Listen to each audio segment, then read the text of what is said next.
Steve Bannon was at court today, turning himself in on criminal charges. He's going to be arraigned Thursday morning on 2 counts of criminal contempt of Congress for failing to respond to a subpoena and a deposition order from the January 6th investigation. Someone helpfully showed up for Bannon's appearance today with this sign that says, "Coup plotter." Just in case you need some quick cliff notes on why Steve Bannon is of interest to the January 6th investigation. Coup plotter. For legal representation in this matter, Steve Bannon has chosen this lawyer. His name is David Schoen. If he looks familiar, you might recognize him from recent history. This is David Schoen representing Donald Trump in Trump's second impeachment trial.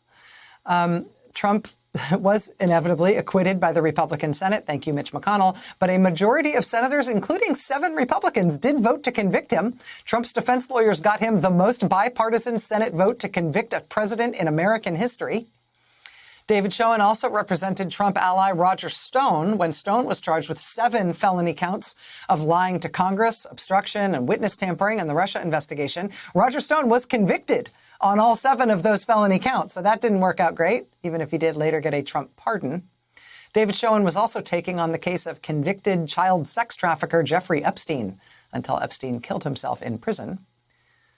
So Steve Bannon's new lawyer has quite the track record. Look, in conclusion, as we gather here tonight, the image of a violent mob assaulting this Capitol, desecrating our democracy, remain vivid in all our minds. Lives were put at risk, many of your lives. Lives were lost. Extraordinary courage was summoned. The insurrection was an existential crisis, a test of whether our democracy could survive, and it did. But the struggle is far from over. The question of whether our democracy will long endure is both ancient and urgent. As old as our republic, still vital today. Can our democracy deliver on its promise that all of us, created equal in the image of God, had a chance to lead lives of dignity, respect, and possibility? Can our democracy deliver to the most pressing needs of our people? America's adversaries, the autocrats of the world, are betting we can't. And I promise you, they're betting we can't. They believe we're too full of anger and division and rage. They look at the images of the mob that assaulted the Capitol as proof that the sun is setting on American democracy. But they're wrong. You know it, I know it. But we have to prove them wrong. We have to prove democracy still works, that our government still works, and we can deliver for our people. In another era, when our democracy was tested, Franklin Roosevelt reminded us, in America, we do our part. We all do our part. That's all I'm asking, that we do our part, all of us. And if we do that, we will meet the center challenge of the age by proving that democracy is durable and strong. Autocrats will not win the future. We will. America will. The autocrats of the world are betting that democracy is over, that this is the, what did he say, the sunset of American democracy. We need to prove them wrong by showing that our form of government, democracy, still works and can deliver for our people, can make us not just competitive, but can make us win the fights of our day. He made this case that we should want that for ourselves in terms of our welfare as a country, but we should also want that so that, to coin a phrase, the government of the people, by the people, and for the people shall not perish from this earth. President Biden, from the very beginning, making this public case that the autocrats of the world not only believe, they are committed to the contention that the United States of America cannot deliver real results because of this unwieldy, cacophonous, inefficient democratic system that we've got. They're betting on it. They are committed to our failure. And so we have to show our success. We have to show that they're wrong. We have to prove that we can do it, that we can govern, we can deliver, we can address the challenges of our time. President Biden has returned to this theme again and again in the course of his presidency this year. He often puts it in quite personal terms in terms of which autocrats he's talking about. I've known Xi Jinping for a long time. I spent hours upon hours with him alone with an interpreter, my interpreter and his, going into great detail is very, very straightforward. Doesn't have a Democratic with a small d bone in his body, but he's a smart guy. He's one of the guys like Putin who thinks that autocracy is the wave of the future. Democracy can't function in an ever complex world. I've spent an awful lot of time with Xi Jinping, president of China, more than I'm told than any other world leader has. And he's made it really clear. He doesn't think democracies can compete in the 21st century. And guess what? Just come back from a conference with Putin. He thinks the same thing. Well, I got news for him. Autocracies will not succeed if we do what we can do as a democracy. Democracies. And if you notice, not a joke, a lot of the rest of the world is hedging their bets, whether to move toward autocracy or stay with democracies. So this is what President Biden is doing right now. This started at about 7:45 Eastern time tonight. And it's hard to believe that it's a coincidence that this afternoon, right before he went into his summit with Xi Jinping, there he was at a full-blown, crowded, multiple standing ovation, formal signing ceremony at the White House, celebrating the fact that he has just signed into law a $1.2 trillion investment in American infrastructure. Now, granted, $1.2 trillion is like a rounding error in terms of what China spends on infrastructure, both what they spend at home and also around the world. The Chinese government building infrastructure projects in countries all over the place to basically buy influence and pay off foreign leaders to be pro-Chinese.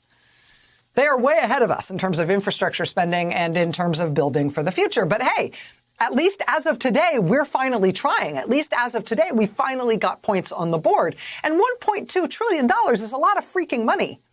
And it's going to be a big deal in terms of the impact that it has in all 50 states. I mean, repairing, modernizing, expanding ports and airports and the electrical grid, thank you, and water systems and systems that support the widespread use of electric vehicles and transit of all kinds and rail and roads and bridges. And yes, this thing was bipartisan. Some of the 13 Republican members of the House and the 19 Republican members of the Senate who voted for this thing were on hand today for the photo op when the president finally signed it. One Republican senator, Rob Portman, who is not running for re-election, even dared to say a few words in support of what this moment means. I've heard President Biden say that this infrastructure bill that will be signed today is going to have a positive impact on every single American. And that's true. This is true today. It'll be true for decades to come. And I want to congratulate everyone gathered here today for the role you played in making this possible. This is what can happen when Republicans and Democrats decide we're going to work together to get something done.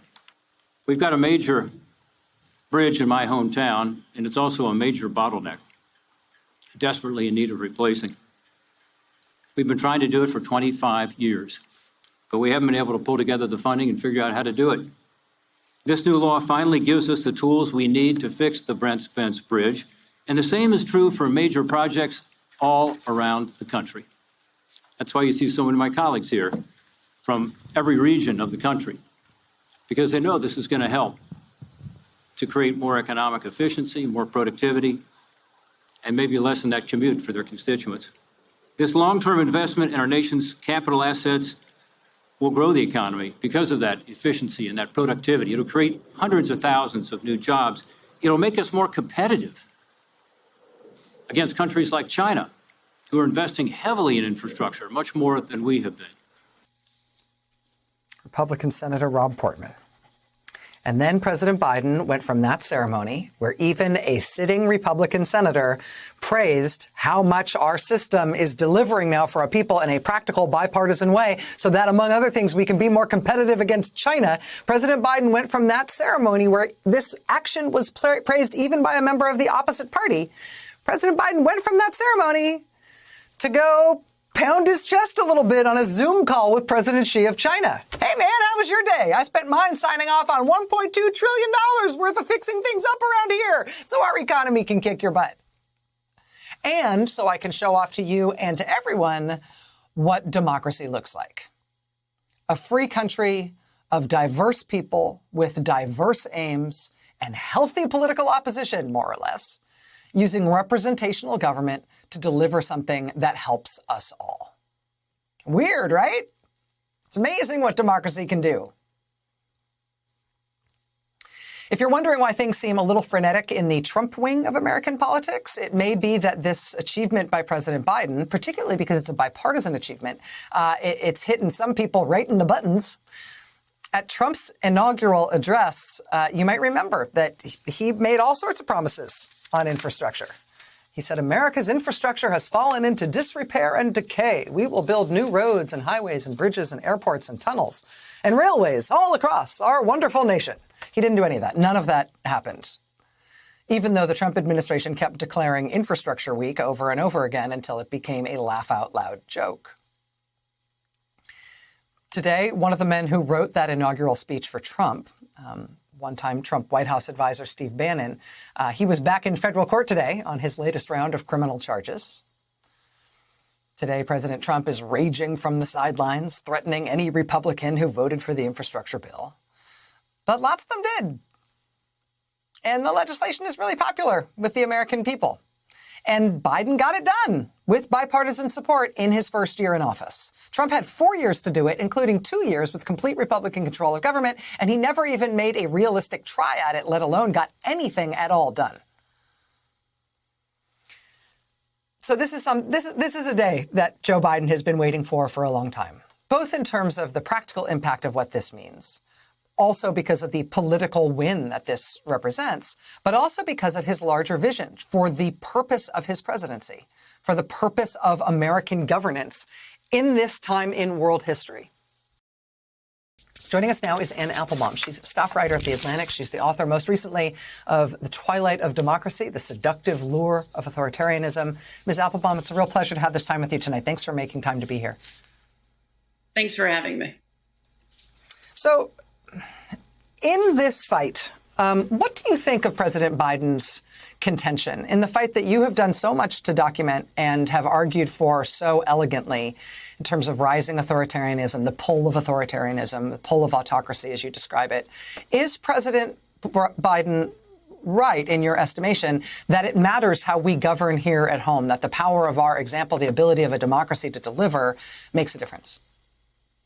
He's absolutely right. I wrote a piece about autocracy. I wrote about foreign countries. I wrote about China, Iran, Venezuela, Belarus.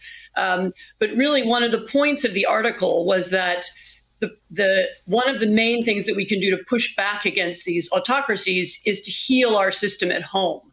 It's actually the same battle. So making American democracy work means that we make American democracy work better for our allies. We set a better example.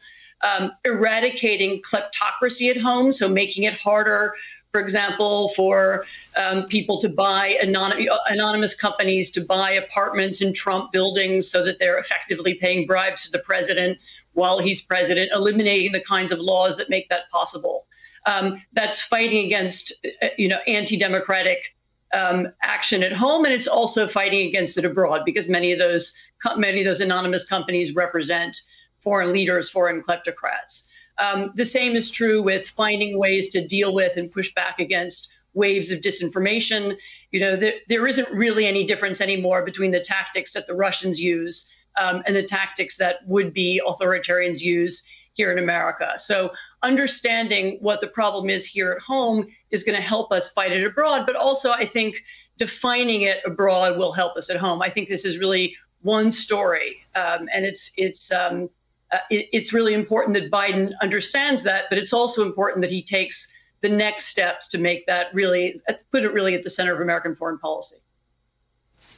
We're in this unusual moment right now where the former president's campaign manager, who was a White House senior advisor, he was back in court on yet more criminal charges today. In this case, it's related to his resistance to testifying to Congress about his role in the January 6th attack on the Capitol. We've also got the former president himself facing multiple criminal inquiries in Georgia, in New York, and potentially other jurisdictions as well. This is a very unusual thing for us as a country. And I feel like a lot of fair-minded people, including people who appreciate your type of analysis about these dynamics, I think worry about us moving into this new place, wherein former officials, former politicians do have to face potential criminal accountability for what they've done. I don't think people are concerned about that because they don't think that people like Bannon and Trump committed crimes, but they're worried that if we become a country that prosecutes former political figures and political leaders, that's a different type of slide toward the way that other countries that are not democracies have handled transfers of power. I wanted to get your reflections on that. Look, the French president has recently been indicted. A Brazilian president went to jail. This is not something that's actually all that unusual in other democracies, even in other healthy democracies. Former officials, even former high leaders have been put before courts and have been sentenced. And actually, you made a point in your monologue that I think is really, really important, which is the profound link between autocracy and corruption. Because one of the things that autocrats do is they push back against anybody who can hold them accountable, whether that's the media, whether that's the courts, sometimes whether it's prosecutors, whether it's inspector general, whichever institutions it is in the civil service or in the legal system, they push back, they mock them, they make fun of them, they take away their power precisely because they would like to get away with breaking the law themselves. And they're simultaneously undermining democracy, and they're also simultaneously undermining the rule of law. And it's not an accident that those two things go together. And pushing back against those practices, forcing even the highest leaders, even our presidents, even our former senators, even former members of former cabinet members, forcing them to face the consequences just like other people is part of what it means to be a democracy. As President Biden speaks tonight with the Chinese president, one of the things you look forward to in your piece today at The Atlantic is the fact that President Biden is planning to convene a sort of summit of democracies early next month. We don't exactly know what that means, but he's talked about the idea that the democracies of the world should work together toward protecting democracies, but toward protecting democratic ideals and the things that make democracy possible all over the world. It was hard for me to sort of read between the lines in the way that you wrote about that to see if you're cynical about that or optimistic about it. It strikes me as at least a new idea for an American president to be convening that as an American democratic summit and asking other countries to join with us. No, I'm not cynical. I don't think it's the wrong idea.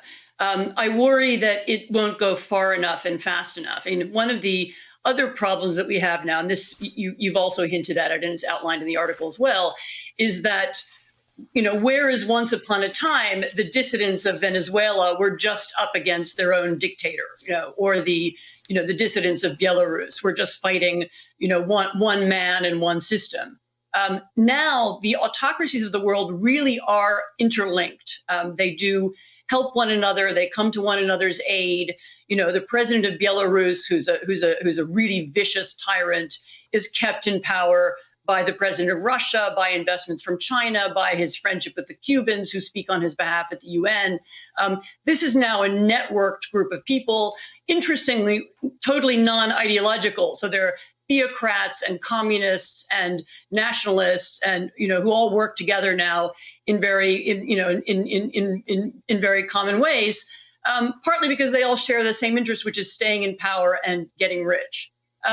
To fight back against this, we may very well need new kinds of democratic institutions. Some of the old institutions are really not fit for purpose anymore.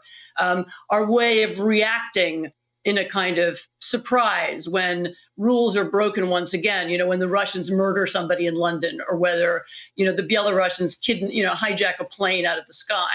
We have this kind of, knee-jerk reactions and we call for sanctions. It's really time to stop doing that and to have a much more systematic way of thinking about these kinds of transnational crimes, thinking about how we're going to react as a group of allies. And so I'm really glad they're having this summit.